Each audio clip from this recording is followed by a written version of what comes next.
अस्सलाम वालेकुम एवरीवन। आज हम पढ़ेंगे कॉम्प्लेक्स नंबर। वो कॉम्प्लेक्स नंबर क्या है? It is a combination of real part and imaginary part.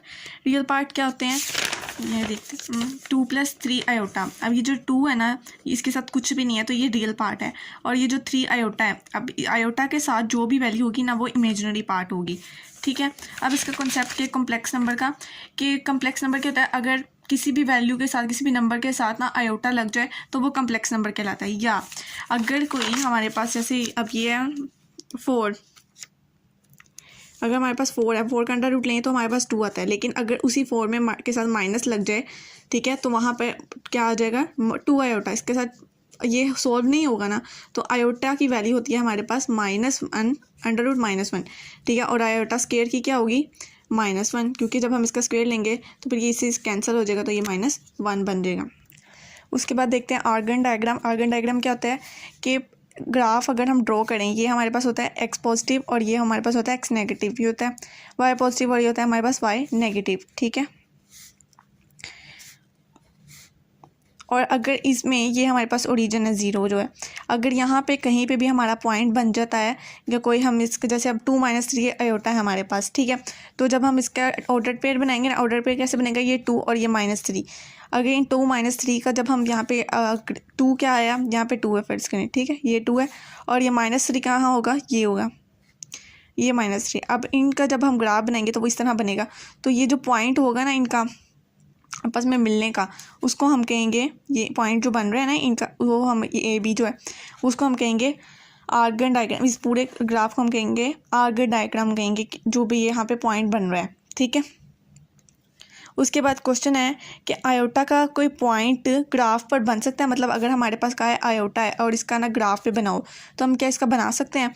हाँ जी बना सकते हैं, क्यों नहीं बना सकते। मतलब कि अगर हमारे पास वैल्यू है आयोटा, जस्ट एटा, ठीक है, तो हमारे आयोटा के साथ कुछ भी नहीं है तो वो उसके साथ 1 होगा। जहाँ कुछ नहीं तो उसके साथ 1 होता है। तो यहाँ पे ए प्लस आयोटा बी होना चाहिए ना हमारे पास। यहाँ पे ए प्लस आयोटा बी होना चाहिए। तो ए हमारे पास 0 है, आयोटा हमारे पास 1 है, तो 0 और 1 इसका ऑर्डर पेयर बन जाएगा। तो और 0 1 जहाँ पे बनता होगा तो वो उसका वहाँ पे ग्राफ बन जाएगा, आर्गन डायग्राम उसको कहेंगे। ठीक है। उसके बाद कॉम्प्लेक्स नंबर का एक आर्टिकल है conjugate of a complex number. इसमें क्या होता है? उसके ना आयोटा का साइन चेंज करना होता है। कॉम्प्लेक्स नंबर रिप्रेजेंट किया जाता है Z से। ठीक है। अगर हम किसी भी कॉम्प्लेक्स नंबर का कॉन्जुगेट लें ना, तो मतलब अब उसका ग्राफ भी हमने बनाना है, तो उसमें मतलब कहाँ पे फ़र्क आएगा? ग्राफ बना लिया, फर्स्ट करें हमारे पास ये जो था 2 3 यहाँ पे आ गया, तो अब इसका कंजुगेट लेंगे तो वो उसका ये नहीं होगा कि लेफ़्ट टू राइट या राइट टू लेफ़्ट हमारे पास चेंज नहीं आएगा। हमारे पास टॉप टू बॉटम या बॉटम टू टॉप इसका चेंज आएगा। ठीक है, ये सारी कहानी वही लिखी है। उसके बाद है मॉडुलस और मॉडुलाई ऑफ अ कॉम्प्लेक्स नंबर। तो मॉडुलस क्या होता है? इसका जो डिस्टेंस होता है ना, वो ओरिजिन से ग्राफ जब बनाएंगे तो ओरिजिन से जहाँ तक कॉम्प्लेक्स नंबर है उसका जो डिस्टेंस होगा ना, वो होता है modulus of number, complex number. ठीक है। उसका जो फॉर्मूला है वो ये A² + B का स्क्वायर, ये हमारे पास डिस्टेंस फार्मूला है। ठीक है। तो मतलब A की वैल्यू लिखेंगे प्लस B की वैल्यू लिखेंगे और हमारे पास ये आंसर आ जाएगा। ठीक है। उसके बाद कॉम्प्लेक्स नंबर की एप्लीकेशंस क्या होती हैं? मतलब अगर हमारे पास इतनी बड़ी वैल्यू है आयोटा की तो हम इसको शॉर्ट कर सकते हैं। ठीक है। उसके बाद हम इसको ग्राफ पे ड्रॉ कर सकते हैं। ठीक है। उसके बाद हम इसको इस तरह भी कर सकते हैं। ठीक है, इस तरह सॉल्व कर सकते हैं। अगर हमारे पास ये क्वेश्चन है I2097 तो इसको कैसे सॉल्व करेंगे? मतलब इस लिहाज से, तो I2096 मैंने मतलब एक आयोटा कम किया और उसके साथ लगा दिया। फिर उसके बाद आयोटा स्केल लिया। अब आयोटा स्केल जब इसके साथ मल्टीप्लाई होगा तो वही हमारे पास यही आंसर आ जाएगा। मतलब इसको 1096 को डिवाइड किया हमने 2 के साथ, तो हमारे पास 1048 आ गया। तो ये -1 बन गया डॉट आयोटा। तो अब जब ये हमारे पास जो पावर होगी अगर वो इवन होगी ना, तो हमारे पास अगर यहाँ पे माइनस है वो ख़त्म हो जाएगा। अगर यहाँ पे ओड होगी तो वो माइनस लगा रहेगा।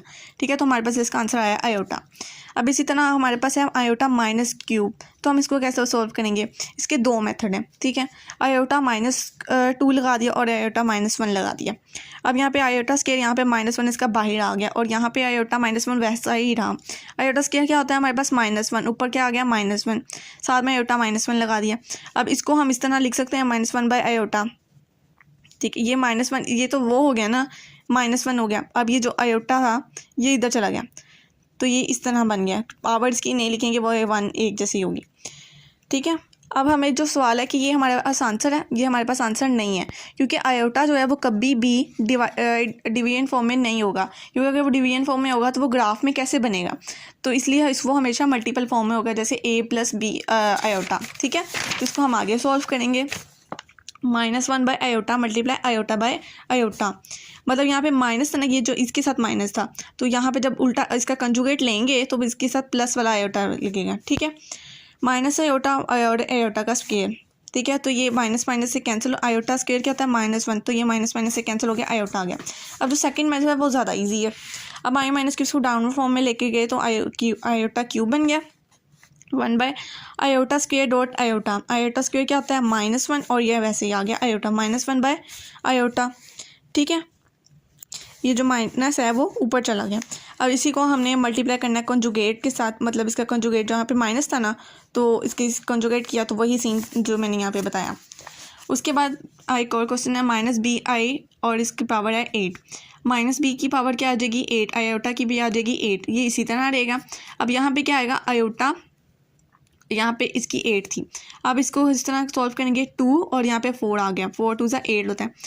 ठीक है, उसके बाद -1 और यहाँ पे आयोटा स्क्वायर की वैल्यू क्या आ गई -1 और यहाँ पे 4, तो b8 और यहाँ पे और इवन है तो यहाँ पे इसके माइनस ख़त्म हो जाएगा, तो हमारे पास आंसर आ जाएगा b8। अब अगर हमारे पास ये इस तरह क्वेश्चन आता है तो हम इसको कैसे सॉल्व करते हैं, इसका हम कंजुगेट लेंगे। ठीक है, तो कंजुगेट कैसे लेंगे, मतलब 4 + आयोटा है ना, तो यहाँ पे क्या आ जाएगा आयोटा की वैल्यू चेंज हो जाएगी, माइनस आयोटा आ जाएगा। ठीक है, जब इसको हम मल्टीप्लिकेशन करेंगे इसकी, मतलब 2 - 3 आयोटा 4 - 2 को हम इसके पहले इसके साथ करेंगे, फिर -3i को इसके साथ करेंगे, तो फिर हमारे पास ये आंसर आ जाएगा।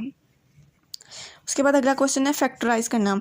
तो फैक्टराइज इसको कैसे करेंगे, माइनस हमने ना आयोटा के फॉर्म में लेके आना है ना आंसर, तो हमने इस तरह लाएंगे आयोटा स्क्वायर क्या होता है -1 और यहाँ पे भी क्या आ जाएगा माइनस, तो फिर ये वही बन गया माइनस माइनस प्लस हो जाएगा, तो वही +25 ही बन जाएगा। तो जब इसका लेंगे स्क्वायर तो 4x स्क्वायर आ जाएगा, और यहाँ पे जब इसका लेंगे परफेक्ट स्क्वायर तो वो ये 5 आ जाएगा। ठीक है, तो फिर ये इसका फॉर्मूला बन गया a² - b स्क्वायर, तो ये इसका फॉर्मूला बन गया a + b और a - b। ठीक है, ये उसका बन गया, और ये भी इसी तरह है 9 इसका आ गया और इसका 5 आ गया, और आयोटा हम लास्ट में लिखेंगे, बीच में साइन माइनस का लाजमी आएगा। ठीक है, तो 9a - 5b 9a + 5b। उसके बाद है 10। अब 10 तो परफेक्ट स्क्वायर नहीं है, तो हम इसको कॉमन ले लेंगे, तो हमने इसको कॉमन ले लिया x - y आयोटा, और फिर x - y iota x + y iota. उसके बाद देखते हैं पोलर फॉर्म। पोलर का मतलब होता है एंगल। ठीक है, अगर हमारे पास जो a + ib थी फॉर्म, तो हम उसके ये होगी इसके साथ r cos theta + i sin theta, मतलब रियल और इमेजिनरी पार्ट कन्वर्ट हो जाएंगे एंगल में। ठीक है, हम इसमें क्या फाइंड करेंगे, r फाइंड करेंगे और थीटा फाइंड करेंगे, मतलब एंगल फाइंड करेंगे। मतलब इसमें जो है वो राइट एंगल ट्राइंगल यूज़ होगा, मतलब पैथागोरस थ्योरम उसके फॉर्मूले वगैरह यूज़ होंगे। और हमें पता है कि वो डिस्टेंस है। ठीक है, तो 1 + 3 आयोटा अगर हमारे पास क्वेश्चन है, तो हम सबसे पहले इसका डिस्टेंस निकालेंगे। कैसे निकालेंगे, a² + b², हमारे पास डिस्टेंस आ गया। ठीक है, उसके बाद जो है अब थीटा कैसे निकालेंगे, इमेजिनरी पार्ट है उसको डिवाइड करेंगे रियल पार्ट से, तो ये, और साथ में हमने tan इनवर्स लगा देना है, तो ये लगा दिया और हमारे पास थीटा आ गया 60। तो ये 2 cos 60 + i 2 sin, मतलब ये यहाँ पे क्या था r था, तो यहाँ पे हमने लगा दिया 2 cos 60 + i 2 sin 60। उसके बाद है डी मोवरेज थ्योरम। इसमें क्या है कि अगर वो जो हमारे पास ये कंजुगेट कम्प्लेक्स नंबर था, इसके साथ हम पावर लगा दें ना कोई बड़ी सारी, तो उसको कैसे सॉल्व करेंगे। तो इसके साथ मैं 5 मैंने इसके साथ लगा दिया, तो अब इसको हमने इसको कौन सॉल्व करेगा, डी मोवरेज थ्योरम सॉल्व करेगा। सबसे पहले तो हमने इसको कन्वर्ट करना है पोलर फॉर्म में। अब ये पोलर फॉर्म का हमने क्वेश्चन कर लिया। अब हमने जो हमारे पास आंसर आया वो क्या था, 2 cos 60 + i sin 60। ठीक है, और यहाँ पे पावर थी 5। अब ये जो 5 है 2 की, इसके साथ भी लग जाएगी और इसके साथ भी लग जाएगी। अब ये तो 32 बन गया। अब हमारे पास जो इसका फॉर्मूला है ना वो ये है, ये जो 5 है ना इस 60 के साथ मल्टीप्लाई, थीटे के साथ मल्टीप्लाई हो जाएगा, तो ये इसके साथ मल्टीप्लाई हुआ है तो cos 300। ठीक आ गया, इसका फॉर्मूला ये है cos n theta + i sin n theta, ये इसका फॉर्मूला है जो ये अभी चीज़ हुई है। ठीक है, अब 32, अब इसको जब हम कैलकुलेट करेंगे ना तो हमारे पास ये आंसर आ जाएगा, और यही हमारा आंसर है।